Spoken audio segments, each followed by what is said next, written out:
I left knowing very little about Kyrgyzstan. As soon as I arrived, I realized it was exactly what I was looking for. Expansive spaces, extensive silences, breathtaking mountains as far as the eye can see. Here, in the heart of Central Asia, I felt at the edge of the world, suspended outside of time. The Kyrgyz are a hospitable people, but their land is certainly not. Yeah, come to Kyrgyzstan. A wild, mostly deserted land. The perfect setting for an epic adventure.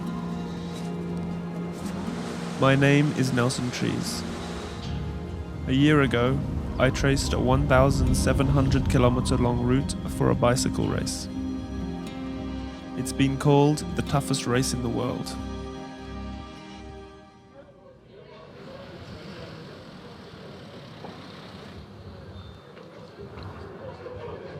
Today we are ready to depart. 88 cyclists from all over the world have paused their daily lives for 2 weeks to immerse themselves in a basic life on the road.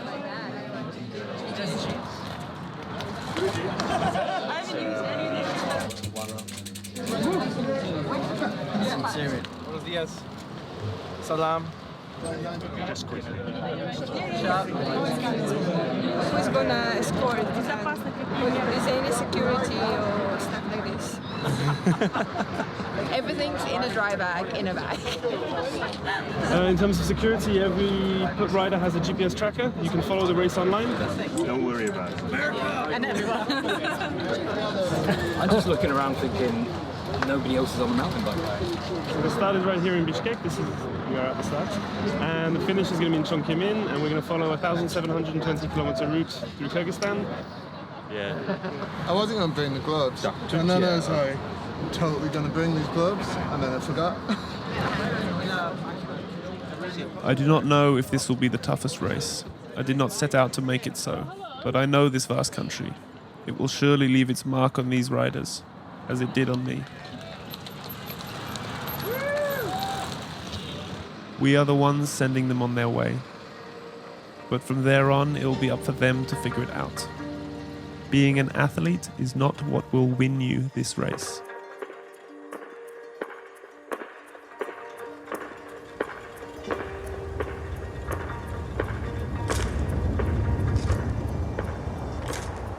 Once you leave the confines of Bishkek, the landscape changes rapidly.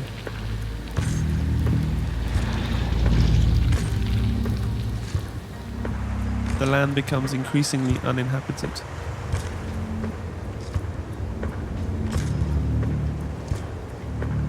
The scarceness of food increases with every mile. There are no hospitals nor mechanics in range. Every cyclist will have to be totally self-sufficient.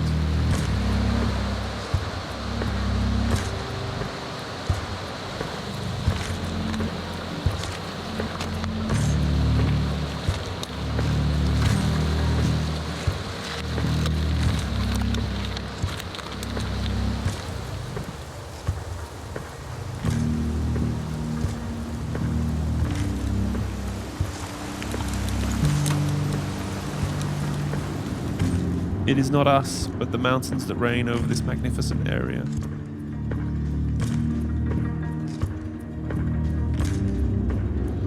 The first major obstacle riders will encounter is Kegeti Pass, 3,780 meters above sea level. Out here, weather can take you by surprise at any moment. If it does, there is not much more to do than to wait out the storm.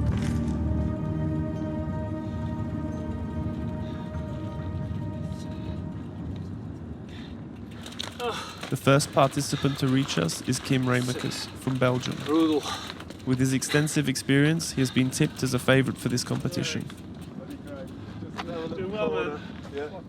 We're just catching up with Kim. He's the first one over Kegeti Pass. Pretty strong riding. Glad I'm done.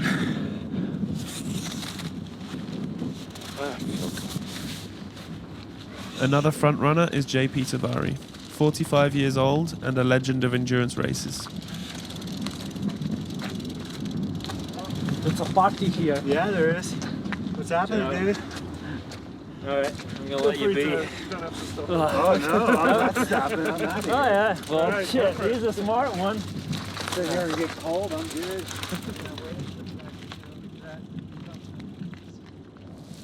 While the fastest riders push through, the other cyclists stay behind. Many have been forced to camp at the base of the mountain as they wait for the snowstorm to stop. He's a bit insane. Yeah. So you came through the pass? My God. Unbelievable. The pass on that side, there was already so many things sketchy.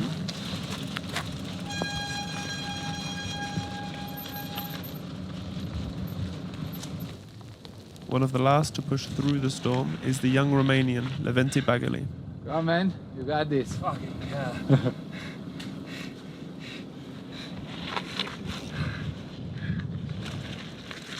Wow. But aren't you here? Did you come on this car? Sorry? Did you come here in this car? Yeah. Wow. Good luck. Dude. Cheers. It has been clear from the start the impact of the vast Kyrgyz landscape on this race cannot be overstated. Vogliamo provarla a girare?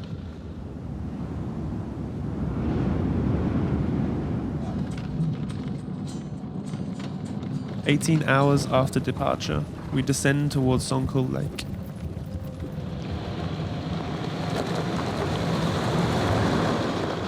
"400 kilometers later, we reach checkpoint 1.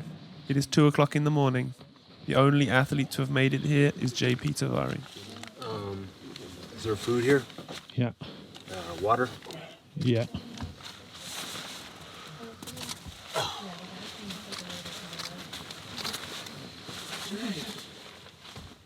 What's your cap number, Jay? That's a great question. 51? Okay.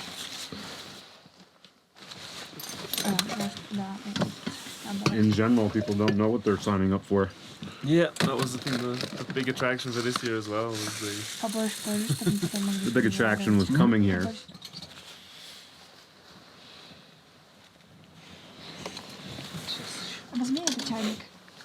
That's good. It's beautiful. beautiful, eh? Yeah. It was hot today. Yeah.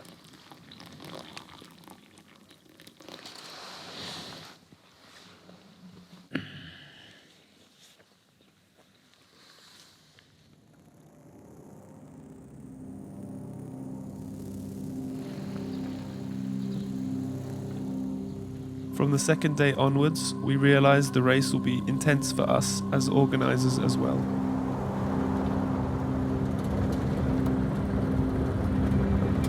We travel south along the border with China, in what used to be the outermost frontier of the Soviet Union. Today, it remains a militarized area. We learn that a few of our cyclists have been stopped by the authorities. We talk with the commander of the military. It should be okay. They understand the situation. They understand they have riders coming on, okay? The only problem is that they weren't aware of this, okay? If someone can call them and speak in Russian to explain everything we left them. They know they have a list of people coming through, okay? And they have the copy that we left. It's just this, okay? It's just because we want to be sure that the riders can go through.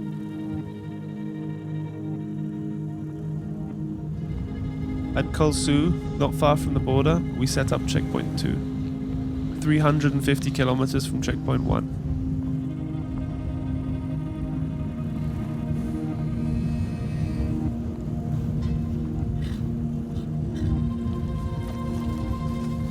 We take the opportunity to survey the area. Among the canyons of Kolsu, at 3,500 meters above sea level, there is a spectacular glacial lake. Or at least there was, the last time I was here. It is completely dry this season. Hey man. Keep it up, mate. Hi.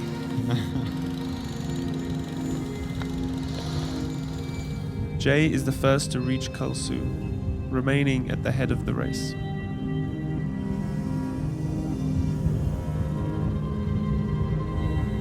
We decide to keep the out and back trek to the lake. Not everyone will appreciate this choice.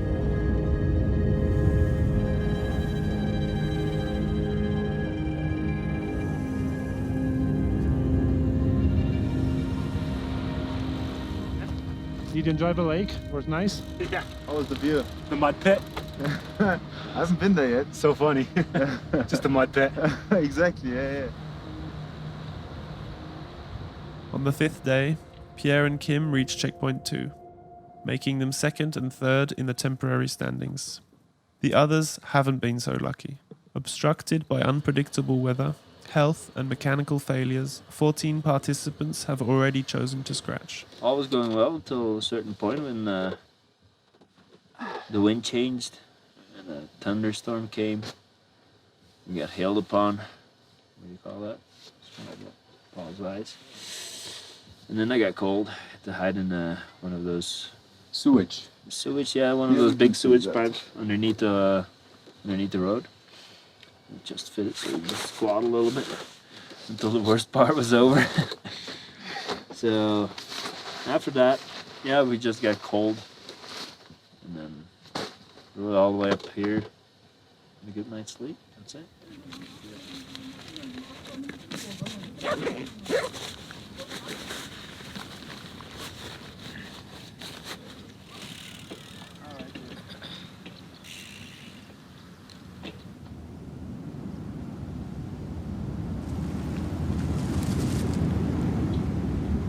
By the time Levente conquers his second checkpoint stamp, Kim and Pierre are miles ahead, holding a sizable lead.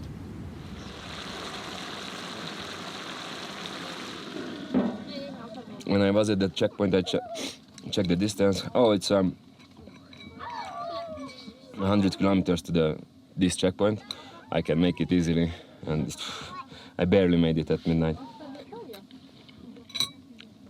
When I got to the base of the climb, I stopped for a second, put my head on the handlebar, and woke up after 3 minutes.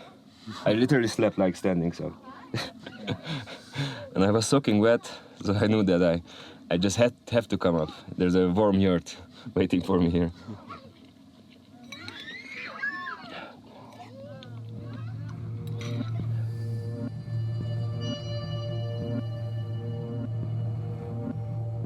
After checkpoint 2, the route passes through an extremely wild valley with no supply points.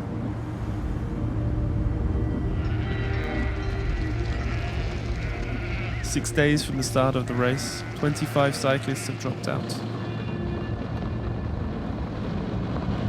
We'll see where the day brings us. That's all I can say. Levente continues his relentless pursuit, but Pierre and Kim remain comfortably in front of him. They're in much better spirits than they were at CP1. Yeah. Oh, CP1, they were destroyed. We find them in the town of Naryn, along the road.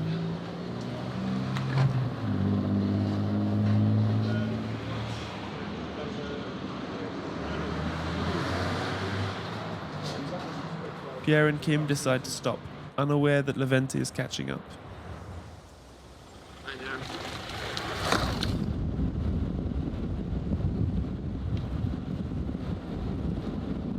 Meanwhile, Jay continues to dominate the standings. In the past few days, he suffered from heat stroke, but seems to have recovered completely. What?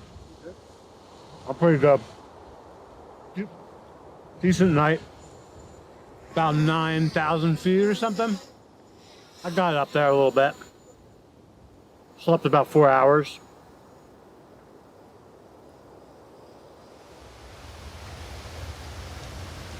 I think it's fair to say that endurance cyclists all have a bit of a wandering soul. Coming to a place like this, feeding that soul with wide open spaces and new frontiers to be taken on, embodies the free-spiritedness of this race, much like the wild horses roaming these plains. It is what I looked for coming back here.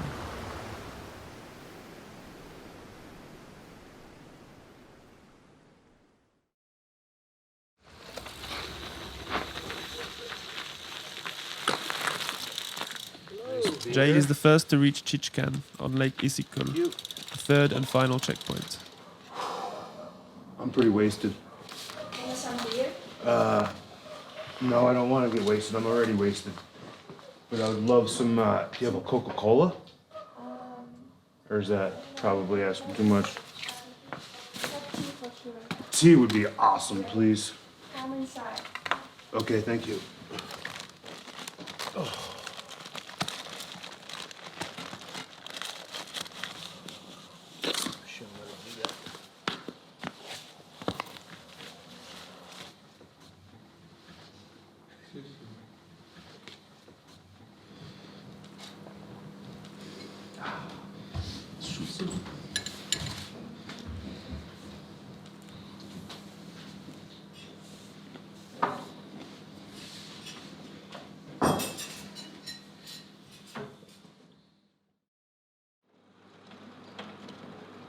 We organizers go back to sleep in the town of Narin, where we meet the athletes left behind. It is now the morning of the 7th day. It's great, yeah, it's great, but shit, it's not easy. It's beyond tough as well. Fuck. Yeah, a lot of food poisoning around. It's the toughest thing I've ever done, for sure. So yeah, yesterday was pretty brutal. I really enjoyed the sort of 40% incline, pushing up there, and also dragging my bike out through all the mud to the lake and back. That was fun, in a bizarre kind of way. So I had an uncomfortable night, but feel like better in the stomach today, just weak now. But that happens, right? It's definitely living up to the plan of being the toughest race, I think. Yeah. I should have got a couple of them. Much later, Jay is having breakfast, taking his time. It's getting hot already. Without mobile signal, he is completely unaware that Levente has overtaken Pierre and Kim and is rapidly approaching him.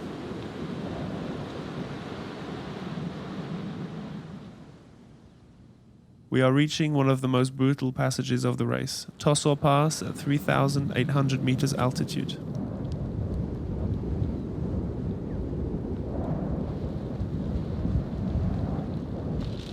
In the midst of a violent thunderstorm, we are once again reminded of the fiercest element of this battle.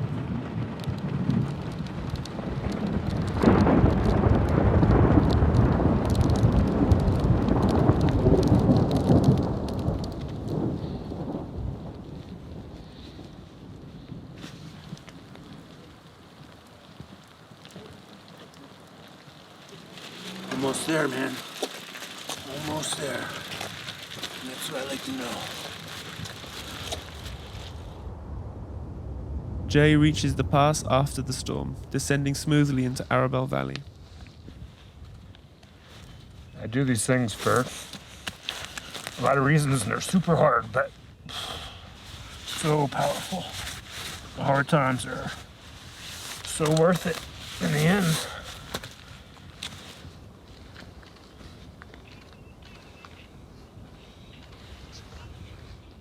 You can only have so many nice days. It's this kind of stuff you don't forget. And it wasn't even that bad. The wind wasn't even up.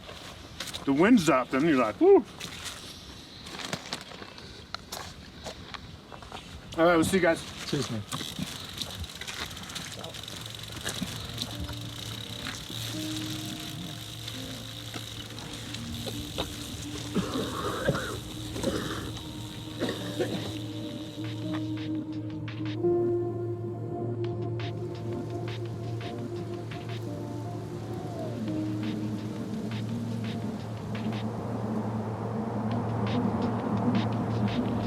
Leventic continues his chase, but lacking mobile signal, he has no idea how close he is to Jay. No, I have a spray. If I have, Ah, spray. Spray. Okay, can we spray it? Spray, it's okay. Yeah, okay. We saw the first one, maybe 1 hour ago. 1 hour? 1 hour or Yeah. 1 hour and a half. With a goatee? Yeah. Yeah. Okay, best. He told us that he's... Would you like maybe motor oil? If you have, yes. Anything. Even toothpaste. Wow, much better. Thank you, goodbye.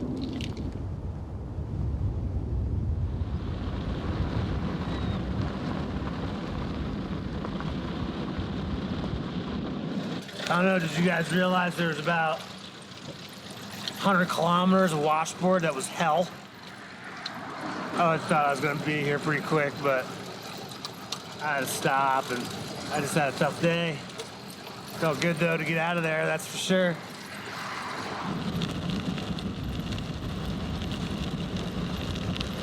So I'm looking forward to the next little town.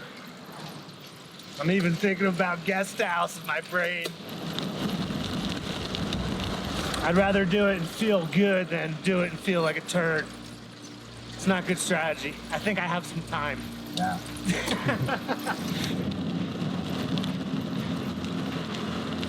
When Jay discovers Leventis' position, he decides not to make any more stops.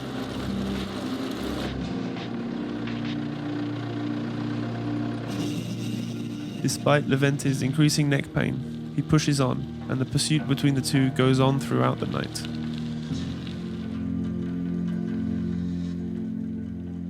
Chonkimin, the long valley that rises towards Kazakhstan. We prepare for the winner's arrival at the finish. It's not exactly the welcome from the Tour de France, but I would say that it is in line with the spirit of the race. No, I can't see the file. And I'm too embarrassed to go back to Lady's house. I didn't.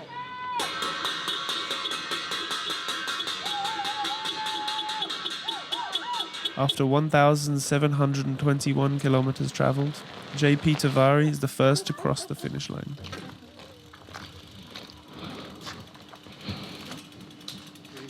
Thank you so much. Thank you. Here we see, you gotta put flour right in the water.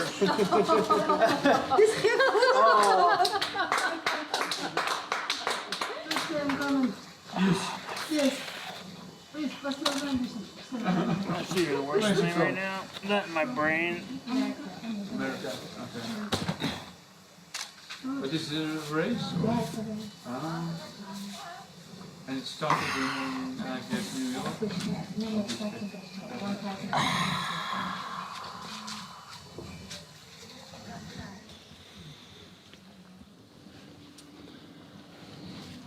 Yeah, makes sense. It's one to keep for sure. Jay conquered the race in only 8 days, 8 hours, and 15 minutes. There you go. Cheers, everyone. Cheers. Salud. Cheers. Cheers. Just over half the maximum time set in the rules. Have some riders and see that. Well earned, man. Well Be done. proud. Well done. Awesome job out there. You too, man. Thanks. I thought you were gonna chase me up that hike-a-bike. Yeah, but I was riding all day, so I gave up. Hello. Welcome. My collection is complete now. It is. Congratulations, man. Yeah, thank you. You deserve.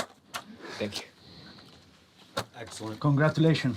Levente takes second place, followed by Kim and Pierre. Hello, guys.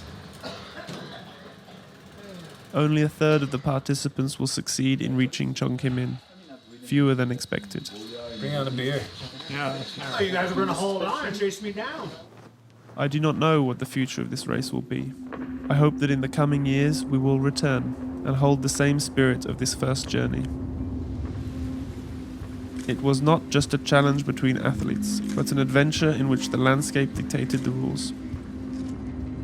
The mountains of Kyrgyzstan appear endless, and we have only begun to explore them.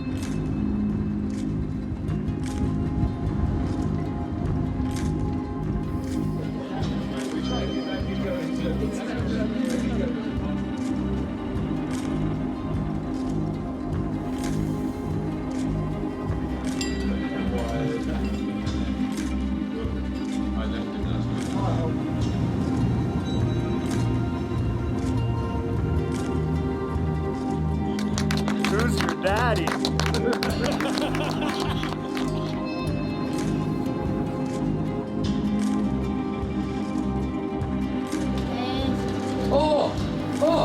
Hey! Pancakes! Right here.